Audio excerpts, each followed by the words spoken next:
Rose Média est de retour, mais en fait juste moi pour cette capsule-ci, parce qu'elle a beaucoup d'occupations dans le moment. Donc, je voulais parler d'un truc que j'ai vu qui est passé aux nouvelles justement dans les derniers jours. C'est un bar qui doit ouvrir, je crois, cette semaine, dans le quartier NDG, et des voix s'élèvent, dont Projet Montréal, sous prétexte qu'on ne veut pas de ça dans leur quartier. On parle ici d'un bar à la genre Coyote Ugly. Donc, bien sûr, des filles sexy qui servent de l'alcool avec des chapeaux de cowboy et des belles chemises. Wow, big deal. Paraît que ça dérange le quartier.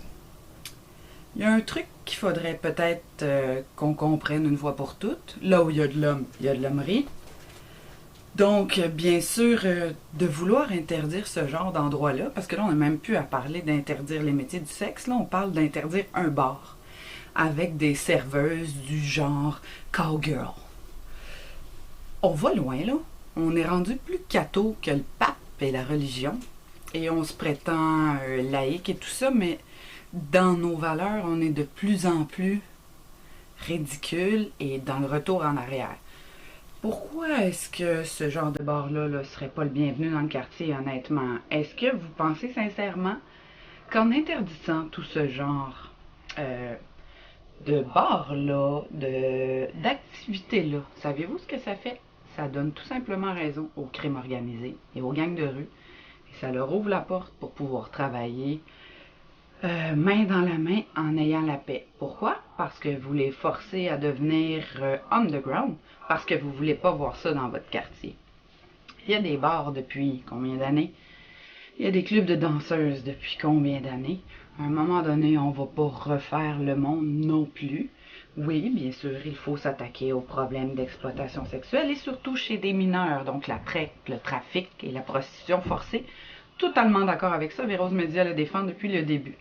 Par contre, il faudrait peut-être laisser les adultes consentants, hommes et femmes, travailler en paix et aussi pouvoir avoir accès à des services et dans un bar sexy s'ils ont envie d'y aller.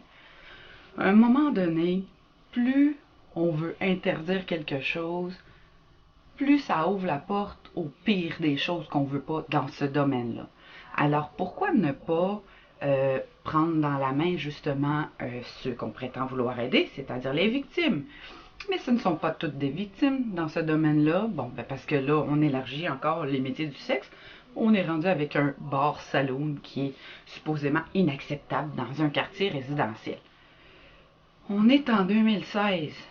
Il y a vraiment quelque chose qui ne marche pas quand que des gens se lèvent et se prétendent en plus progressistes de gauche ou je sais pas quoi pour faire interdire ce genre d'établissement sous des prétextes de puritanisme. Honnêtement, franchement, on n'a pas d'autres combats plus importants à faire en ce moment? Oui, énormément. On peut parler de la corruption, on peut parler aussi de l'exploitation sexuelle des jeunes filles. Ça, c'est un problème, hein? Puis Couillard, lui, il a presque pas donné pour ça parce que c'est plus important de donner aux zoos dans sa région. Honnêtement, il est plus que temps de revoir les priorités puis peut-être d'arrêter la chasse aux sorcières débile qui est partie depuis quelques années. Les adultes consentants, s'ils veulent aller dans un bar à serveuse sexy, s'ils veulent aller dans un bar de danseuses, s'ils veulent aussi se payer une escorte ou une masseuse érotique, ça les regarde entre adultes consentants. Donc, arrêtez d'essayer de faire interdire ce genre de choses. C'est premièrement totalement impossible et deuxièmement, ça n'arrivera pas. Concentrons-nous, par exemple, sur les vrais problèmes, l'exploitation sexuelle, la traite d'humains et toutes ces choses-là. Mais à un moment donné, pouce, mais pouce égal. Sur ce, je vous souhaite une bonne semaine et je vous dis à la prochaine.